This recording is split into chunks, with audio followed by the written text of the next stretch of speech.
Thank you very much for that, Jamie. Before we do the honours, Keiran, let me bring in Geordie. It is Origins weekend from Strathendrick Rugby Club. Geordie, can I let you do? That's it. Nice one. Good work. Thank you for that, Geordie. Keiran, I don't know, have a clue where to start with that one. How are you feeling, first of all? That was some victory. Well, at the end I thought we gave it away, but credit to Jack, especially tips for that turnover. I thought the game had gone, but what a fantastic game that was, especially to go down to the wire. I think credit to us as well, scoring 5 tries. They're home of the champions, especially last morning. Doesn't get much better than that, does it? 5 tries, a couple of assists for you as well. What did it take tonight to finally get over the line? Because there's not very many people who've managed that at Scotstoun. Obviously we knew what their threats were. We knew what they were going to come with, and I think we tidied up some areas that we let ourselves down with Leinster. Especially in our attack, I thought we did very well today. There's obviously moments where we can improve, especially some of the restarts. We give them easy field position, and obviously they punished us off that. But just as a neutral, what a fantastic game to be and to watch, and from my point of view, what a fantastic game to be a part of. Psychologically, how much did it take, especially at those last moments there, to make sure that you saw over the line? Yeah, it was one of those that we had to get the ball back, and we had to do anything we could have done to get it, and obviously Justin Tipuric, what a man, did it, and obviously Jack stepped up and got us the win. So obviously I think we needed that, especially off the back of Leinster. But obviously we can kick on now and finish the season well. Just a final point from you. What difference and what impact has Mark made since he's been part of this club? I think it's just like a different attacking mindset that he's brought. I think he's just changed the way we attack, and I think we thrived off that. Especially some individuals have stepped up off the back of that, and I think obviously taking the end of the season now, improve and see where we can go. Keiran, congratulations, well done. Go and enjoy the celebrations. Appreciate that. Some wonderful scenes down in the in-goal area as the Ospreys wander around. A little lap of honour.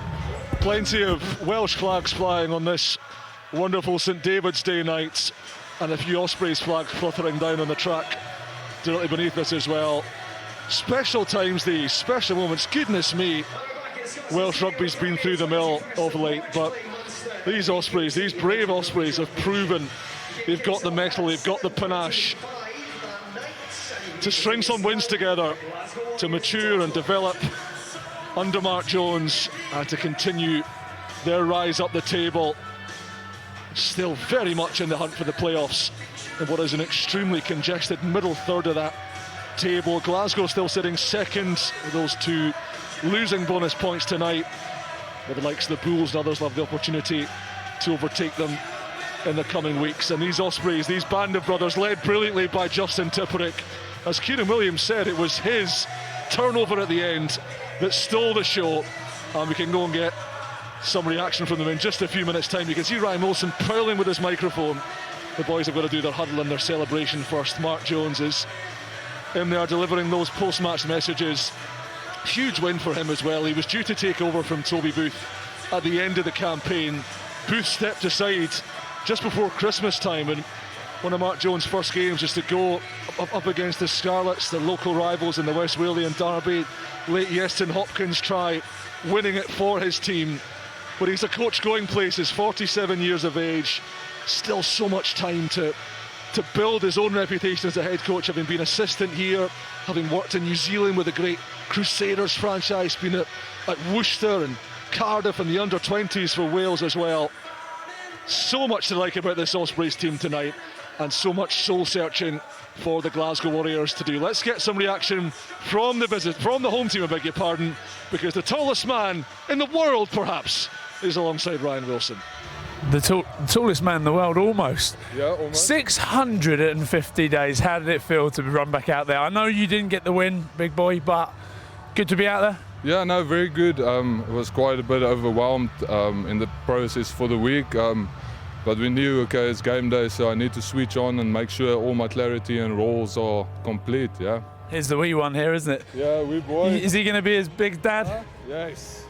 Yeah, this is a wee one, yeah. There he is. Here he is. And listen, there must have been some pretty dark times over the last 650 days waiting for it. I think you missed 42 games or something, I read somewhere. How do you get through that, big boy? Yeah, it was quite tough. I knew there was like a massive process. I knew I need to take it 4-1 and then just keep on grinding. It was tough, few tears, blood and all that type of stuff, but to see the light at the tunnel and to be back out today with the boys was quite special. So I'll never take it for granted, to be honest. Well, JP, you could see how much it meant to the fans. You got obviously a really good ovation when you came on the field. Are you proud of Dad? Did he do a good job? Yes. Yes. Yeah, good boy. Right, I'm going to go find a couple of the Welsh boys. Well done, mate. We're going to run over here. Oh, he's got the old grip stuff on. Here we go. Come for a jog. Come for a jog. We'll find someone. Should we find the man at the moment? Where's Walshy? There he is. Here he goes. What are you talking about, the kick? The stance? What about that? Talking about that, I was closer to getting charged down on the one from in front. It was probably a tougher kick, to be honest. Got my setup wrong, so. Mate, when Dunkey slotted that one from the corner, he was giving it the big one to the fans, and then to get that at the end, what were the nerves like? To be honest, I think the boys put in a shift, so I just didn't want to let them down, really. Everyone that came on, nearly swore there. Lucky, that was a lucky save. But no, we came up here. I mean, Glasgow are a class outfit, and I can't remember how long since they've lost at home. So it was something this week. We said we're going to have to be in for every minute. So I think that showed.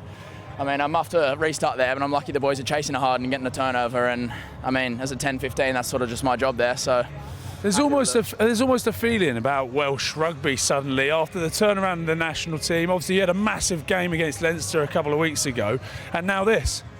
Yeah, I think it's just belief. And we've kind of said it here as the Ospreys, at least. Winning's a habit, so is losing. So we've been, obviously, besides last week, whenever it was against Leinster, we've been on the right side of a few results. So it's just building that confidence that we know if we get a shot in their half, we can do what we need to do. So I think it's just growing confidence. The players here are good players, like we've seen tonight and like we've seen in the test level last weekend. So I think it's just the confidence for boys to go out, express themselves, and yeah, there's no point going out there with fear. That's what we spoke about all week. There's no game next week, so you're going to enjoy the night lights of Glasgow? Yeah, I haven't been up here, so it'd be rude not to, I think. Yeah, a couple pots. Well done, mate. Congratulations on the win. We're going to send this back to Connie. She's over there. Oh, the man of the moment. What a day, what an evening for him, Jack Walsh. Well, he stunned Scotston a little bit earlier, didn't he? What a moment it was for him. What a moment it's been for the Ospreys this evening. We're going to be speaking to the head coach, Mark Jones, and get all the reaction analysis after this short break. Don't go anywhere. Someone who will be pleased to see that table tonight, Mark Jones, the Ospreys head coach. How are you feeling? Well, Time to take a breath. I'm feeling a bit better now, but obviously the whole game was like a roller coaster ride, but the last 5 or 6 minutes with the substitutions, the injuries that were going on from our end, and then the scoreboard adjustment, it was a stressful few minutes, I won't lie to you. Yeah, I know you were talking, Ryan, to Walsh, as you were calling him a little bit earlier Walshy on. boy. Well, let's have a look at this actually, because I think so many people here within Scotstoun Stadium are thinking that the Glasgow Warriors had done it, and then this happens. What was going through your minds? Yeah, I think obviously Dan Cassandra there is he's the guy really that opens the opportunity, doesn't he? He never say die mentality, chases the halfback there, just forces that contact area, and for Jack to step up in that moment under that sort of fatigue as a goal kicker, that's not a gimme. There's no gimme putt there, and that's why he spends all the time he does after training when we're all going back in for a cup of tea. He's out there whacking them between the posts. So all credit to him, and I'm chuffed for him and the team for the commitment they've shown, and they do get a reward at the end of it. I was talking to Keiran Williams as well about mentality, and there's something that not a lot of teams we know have managed to come to Scotland and get a result. Only 2 in Franco's time. What were you talking to them about before this game, about how they approached it psychologically?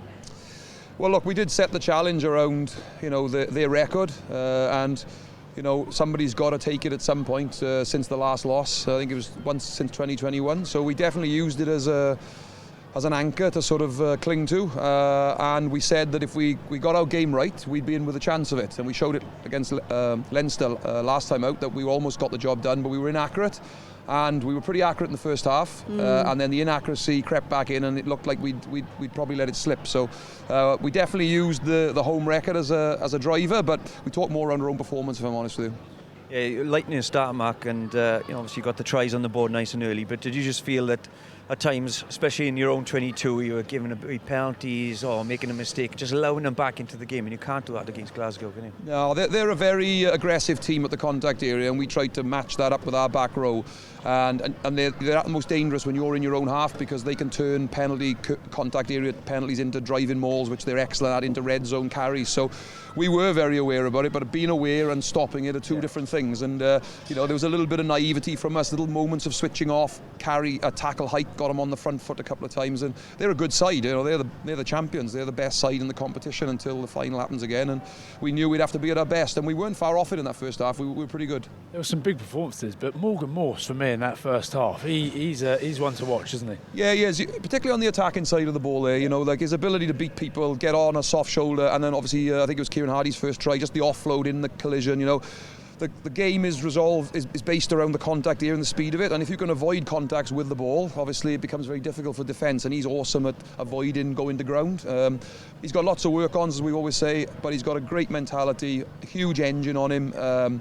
Lovely, great lad, lovely guy, very humble guy, and he'll be already sort of whipping himself there about the errors he's made, rather than actually going, look, I had a pretty awesome performance there to build off. Just in terms of your attack, because we were chatting about it, you went down that short side a lot. Is that something you spotted in the week? Because you found a little bit of ground there. Yeah, we felt we wanted to avoid as many of their best athletes as you can, and generally the best athletes are normally, as you would know, around the middle of the park, and we felt that short side was an area to get backs on backs, or get a couple of our forwards over their backs, and maybe just try and slant the contact here in our favour.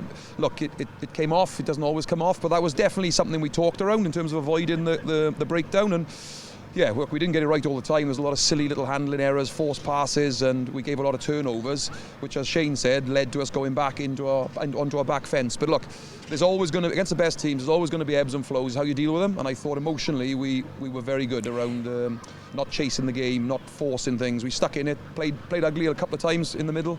But generally we managed the momentum tides. Do you know, it's interesting, Mark, because obviously you've not been here that long and been part of this squad for particularly long when it comes to trying to build identity. But are you beginning to see sort of moments of that, thinking, right, this is what I want to be seeing here? Oh, look, there's a lot of people before my time at the club that have helped build the mentality and the identity of this team. Obviously, as the coach, I'm trying to put my own spin on it. We're scoring more tries, we're making more line breaks. I think we're more of a threat with the ball than we have been for a number of years, and that's down to the players' growth mindset. They want to get better. They feel like they've got the capability, but what we have said is that can't be at the expense of scoring more tries when they present themselves, being tough defensively, never giving in. You can't sacrifice those things for scoring more tries. We have to make sure we move it along together. I know when a few people had sort of raised their eyebrows when you mentioned the playoffs and saying it's still a realistic possibility, and now you've given yourself a real chance for that. Yeah, we're just talking around how close it is towards the playoffs, and last year was the biggest lesson of all. We had 2% chance of making it on the last day, and we ended up making the playoffs. So we know that the league's very close. Everybody's going to beat everybody. We've got fixtures against people that are around us in the next few weeks and months. So at the moment it's in our own hands, and until it isn't in our own hands, we'll keep chipping away at it, Yeah, because Connie had written him off at the start, I didn't did, you, to be fair? I did. Me and Ryan were sticking up for the Ospreys, saying they were more than capable. And she was slagging off the music choice as well. No, can I say something? I was loving the music choice, actually. What Shane was saying, Someone that was was you, on techno, the techno. Mark was a bit of a raver in his time, certainly. He's giving away all your Anybody secrets. that knows me will tell you that. And then both discos. Well, listen, I'm going to let you rave off and you. enjoy tonight, whatever that Enjoy looks like Glasgow. for you. Good Exactly. It's a pleasure. Thanks for having me. Yeah, thanks for coming on. Mark Jones Bonding, there, throw the the mic at them. Ospreys head coach. See you, bud. Just deciding what tonight holds for him. I very much suspect it's going to be something fun, because that was some performance. And do you know something, Shane? You'd mentioned it a little bit earlier about the sort of shift and change within this Ospreys team, and you sort of highlighted that. And that's exactly what we saw tonight. Oh, 100%. I think that's, with ball in hand and attacking wise, that's the best I've seen the Ospreys for a long, long time. Since I played, I'd say, right? But no, they were superb. They just, they had the confidence in attacking the blind side. They went open when they had to. Keiran Williams, I don't know how many line breaks he made tonight, and just run it hard. They were just in sync. There was a flow there, and they seemed to be enjoying themselves, even though it was going back and forth and Glasgow were coming back into it. They didn't go into their shell. They carried on playing, and defensively they were still very good. I know they conceded a few tries out there, but still very good outside of their own 22, and made it very difficult for Glasgow. And Of course, the game could have gone either way in the end, but it was good to see that they kept going right to the 81st minute. Perhaps that wouldn't have been there 6 months ago, or certainly not 12 months ago. There's something about having that confidence and belief within yourself to know that you can do that. And that's normally something that we see from Glasgow. Duncan Weir had that kick, you're thinking, that's it. Game's a bogey, they've won it. I think everyone thought it, didn't they? You know, the way he celebrated it, all they had to do was catch that ball and try and be clinical. And we'll probably have a little look at it, I think. But you just look at that at the end and go, what are we doing? Try to get the offload, and you think that maybe JP Preez is trying to give it to someone to kick it off the field. But I think there was a bit of confusion. Maybe Sean Kennedy didn't know if the time was up. So, yeah, frustrating for Glasgow. Really frustrating for Glasgow because they want to keep that pressure on Leinster, who are just, motoring away at the top. Well, I'm going to be very interested to hear what Franco Smith has got to say after this one. He's been speaking to Jamie Lyall. Well, Franco, that was a really painful way to lose a game of rugby. How do you reflect on the final few minutes there? Look, we're always going to be disappointed with the result in the end, but proud of the boys, bunch of young men who made full use of the opportunity, the character shown to come back from behind and claw their way back in it and never lose faith in the process is brilliant, so I've got no doubt with all the boys not available tonight, these guys have made them proud in the way they've gone about their business. So, I feel sorry for them more, they're going to feel they let it slip and it's not to do. They stuck in it and error in the end cost it. But, again, well done to Ospreys. It's tough coming here to come and beat us. Our shot clock on TV may have been ahead of the actual game clock, but it seemed that time was up when the restart was taken at the end. Was there a communication error there with the boys not realising that they just had to get it off the pitch? No, they knew exactly what was going on. It was, I think if JP, ran over the touchline, it would have been good, or just a little error. I think even if Sean just tapped it over the side, but tonight it's not about that. Tonight it's about the character, the way we fought back, the way the guys stuck to the process. This is going to serve us much better and much more than just the result tonight. How do you think you might reflect on a performance like this come the business end of the season, when you've got guys learning from this experience, coming back from 3 tries down, a lot of inexperience on the pitch? What will that do for them as they move towards hopefully the playoffs and beyond? That's massive. If I look at the boys coming back now from a Six Nations experience and adding value, they'll be challenged in the training pitch. Like I said, the result would have been even better, but there's enough positives for us to take from this that will serve the squad at the moment well. Franco, thank you for your time. All the best. Thank you very much. Thank you. See you on the next one. The thing about Franco Smith, Ryan, is he never tends to get too high or too low. He's usually just somewhere sort of in the middle, but sort of more low than high. Yeah, you're not sure where he is, but no. What he's saying is they will learn something because they don't lose here, so they have to take the learnings from it. And I know it's a cliche, isn't it, that it always gets said, but the boys will. And there's some young men out there. You've got to remember, there are so many players away with international duty at the moment, and there's some young players that have had opportunities over the last 3-4 weeks, so it'll do them well. But you just felt like, listen, I don't want to take away from Ospreys, because the way they played, the way they fought back in it, and we were chatting about it there, they deserved to win it. When it was 29-all, we actually said, you almost felt that was all, it was sort of fair. But Glasgow snuck it, and then they went and won it at the end. So you don't want to take it away from Ospreys, but yeah, Glasgow, all they had to do was get it out at the end, and they would have been in there having a few beers, celebrating a tough old win, and sadly not. Yeah, he's an honest coach as well, isn't he? He's an honest coach in where he's probably looking at that game thinking, well, actually, we could have lost that game early on, if we hadn't got back into it. So the resilience of his team, he's probably really proud of. And the way that it ended, anyone could have won that match, to be fair. He knows he's been in it was almost like a test match out there, wasn't it? It was that physical, it was that quick. He probably thought, in fairness, perhaps we have lost to the better team. So it's not as if they've lost a game where they, should have run away with it. It's been a real tough game.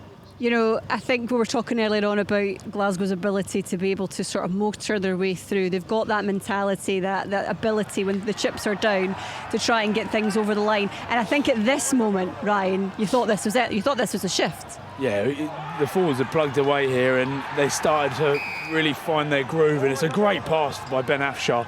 He's pumped it once. I think it was Angus Fraser in the way, but the finish from Cordero, just the feet to get into the corner. And you start to look at it and go, OK, they're getting back in this. And It was similar though. Every time Ospreys scored, they would make a mistake the other end of the field and let Glasgow back in. And it was one of those games, just forward and backwards, forward and backwards. How many tries did we have in the end? I can't even. I lost count. So many. It was a great game to watch, especially in the period where a lot of the players are away, the international players are away, and the fans still come here, and they gave the fans something to cheer about. And Keiran Hardy certainly wasn't done and dusted. No, certainly not. A couple of tries tonight, and again, you know, he's normally second best to Ruben Morgan-Williams in the starting, and here's Keiran Williams. What an absolute stormer, to be fair, left foot peg. But Keiran Hardy's an experienced. People still think he's a youngster. He's not a youngster. He's got loads of experience, an international player, and his cheating line was just superb. He's only had to run about 30 yards.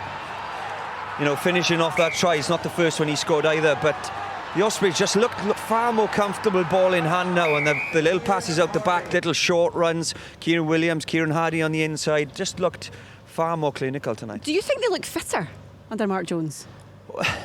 Whether or not Mark's got them doing more running than Toby did, I have no idea. But do you know what I mean? There seems to be almost like an edge to them. There's a zip to them as well, yeah. and I think there's more clarity in what they're doing. There's more options in the running, and they certainly, when they do kind of get on the front foot, they look faster, they look quicker, and when you're on the front foot, you do look fitter, because you want to keep going, you want another touch of the ball, and that's been the difference, I think, as well. Is the double touch, give it to someone else, and then someone else on the inside line, and probably tonight is the best they've attacked for a long time, to be fair to them. Nathan McBeth was also a player who looked as if he was on his toes, and again, it's that moment. It swung so quickly back and forward, this one, and you were thinking with 79 minutes on the clock, that's it. Yeah, and in the first half, Glasgow didn't really take their opportunities, but second half, every time they got in there and they got close to that line, you just felt as if they were coming away with something. And this time, Nathan McBeth, you could see it on the boys' faces. They thought, right, here we go. We've gone and snuck it here. And you can see Duncan Weir just punching the air, thinking like this, give it to me. I'm captain tonight. This is mine. I know, and that's where we looked at, 29-29. You think, okay, even if he misses, it's fair, but he doesn't, and he slots it. And the way he was celebrating, you're looking at it going, okay, the boys have done it here. But then we're going on to the last bit, aren't we, which I really don't want to have to see again. I know, I tell you, I know a man who does want to see it though. What was going through your mind, Shane? Well, we were still discussing the fact that if it had been a draw, it had been a fair result, and despite the fact, look, we thought that Glasgow had won it, and just a couple of seconds of madness really. But what Mark Jones said, you know, Jack Walsh, who wasn't the kicker tonight as well, just stood up to the plate. It's not an easy kick, and he's won it in dramatic fashion. But what a game we've witnessed tonight. Jack's hit the jackpot. Who came up with that one?